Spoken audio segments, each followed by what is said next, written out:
What if a love letter, an old-fashioned handwritten love letter with intentionality and specificity, could enhance your relationships, even for a day? We are all busy. We've all done it. It makes perfect sense to grab a card from a store for a holiday for someone we care about. And yet those cards are written in such a general way that sometimes they lack the depth and the meaning that we really want to portray.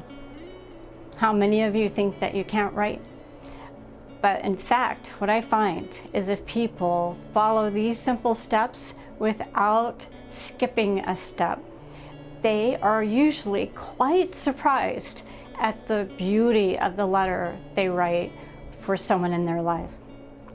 And some of these letters are so powerful that I have received phone calls from the recipients thanking me for helping their loved one write a love letter that they had never experienced before. Now, there are times that a love letter can make things worse. That might surprise you, but if you're in the middle of a divorce, a love letter might just feel manipulative. So in fact, it's important to carefully choose the recipient of your love letter and the timing. So you can write a love letter to yourself, one that is to you as you are in this moment today. You can write a love letter to you at a younger age. Maybe it was a time you were going through a difficult period and you want to honor you at that stage for having survived something very difficult. You can write a love letter to your spouse, to a partner, to your parents, to your children, to a close friend. What's important is that it's one that is meaningful to you and real for you.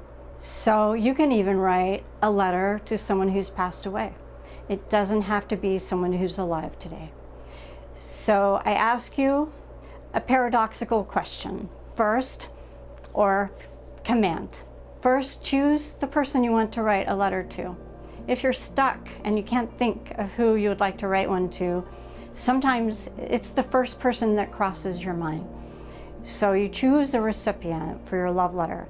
And personally, I hope it's not the only love letter that you'll ever write. I hope that you'll consider this a practice to engage in for a long period of time, to many recipients, not just one person. But first, for the exercise, you choose one recipient. Then you quickly write down anything and everything you can think of that's positive about that person. So it can be about their way of being. It could be about a certain talent they have. It can be about their loving and nurturing ways. It could be about their beauty or their skill or their ability to sing or dance or paint. So we think of all the ways that they are beautiful to you, which is emotional, spiritual, physical, in every way possible. And so I want you to come up with at least 10 or 15 positive traits, very specific. In other words, you could write pretty eyes, but really that doesn't quite touch someone's heart as much as you say, you have beautiful blue eyes that sparkle when you're happy. Do you hear the difference? So blue eye or pretty eyes might be a Hallmark card, but beautiful blue eyes, it's very specific to that person. They have no doubt that you're writing them a letter. But right now we're not writing the letter, we're just making a list of the positive traits. The next thing I want you to do is think about a time when you felt love for that person. It may be recent, it might even have been 20 years ago, but it needs to be a time and an event when the image is very vivid for you. One woman wrote about a time sitting on a park bench not too long before her husband proposed to her. she's talked about the beautiful breeze that fluttered her hair and how close she felt and how loved she felt by the man who was later to propose and be her husband. Now, that doesn't seem like a monumental event externally, but internally for her, this was a really important time. Several women who've written love letters to their husbands say, "My husband's written me a love letter. I have never written my husband a love letter." Sometimes they write me and they say, "I didn't even finish reading them the first sentence of my letter," and they are crying. It touched them so deeply. Actually, I have been so moved and moved to tears when I hold love letter writing workshops. It's just amazing the amount of love people have that we don't express often enough. So number one, write positive traits. Number two, choose an event where you felt loved and felt loving. And I want you to write that event out as in very, very, very detailed, as if you're a court reporter. What did you say? What did they say? What did you think? What were you wearing? What were they wearing? Where were you sitting? What did the room look like? I want you to record everything you remember in that event, no matter how silly or banal or trivial it seems, because these details are what makes the letter come alive for the recipient. So you write as fast as you can. Do not worry about punctuation. Do not worry about handwriting. Do not worry about grammar. I want you to write quickly to help bypass your frontal lobe filter, editor, inner critic. And I want you to write every detail about that event. Make it come alive. For some people, it helps to write the event, even though it was in the past, like current moment. Either way is fine. Just write and write quickly and write all the little bitty details. After you do that, then that event, I want you to take the images and the pictures that emerge from your writing about that event, which is called free association or stream of consciousness writing. And I want you to transform that event into a haiku poem. Now this sounds difficult, it's so easy and it's really fun.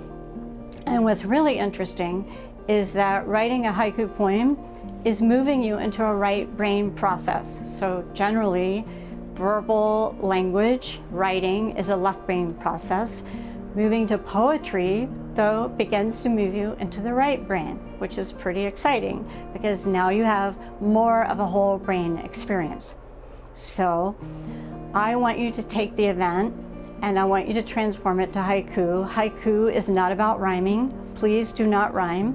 It's not about rhyming. It is about cadence, and it's about how many syllables you actually count.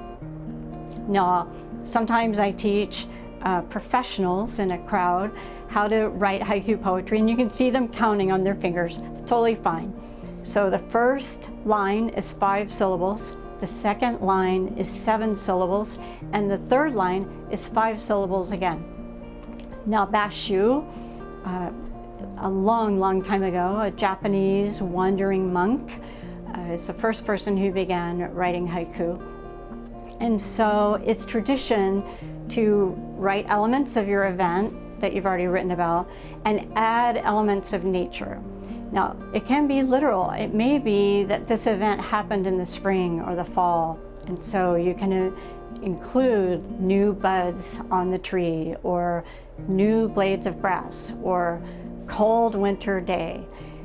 But it also, if nature wasn't an element in the event you wrote about, you can include nature as a symbol of the experience.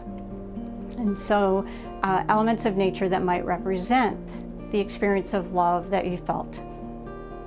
So you've written now positive traits, you've written a common shared event in great detail. Now you've written a poem influenced by Basho, and now you write the love letter. So think of the positive traits, the event, and the poetry, all of which you may or may not include in your letter, as stones, building blocks to write your love letter. Now you have something to draw from. And you start the letter with, "Dear Jane," or whoever this person is. You can even say, "I have been meaning to write you a love letter for so long. I don't know why I waited until now." Or you can say, "Jane, I know you love me, and I know you know that I love you, but in our busy world, there are times that I forget to tell you what it is about you that I cherish." So you just start like you would a letter. I recommend that you write the letter on very, very nice paper, stationery. You can go to a stationery store and that you handwrite the letter. I do not recommend that you mail it. I think it's very important for you to handwrite this letter of acknowledgement, affirmation. Some people just don't feel that they are seen. So this letter with all these little details help people feel seen by you, and that can be beautiful. So you read the letter to the person face to face, then you give them a copy of the letter.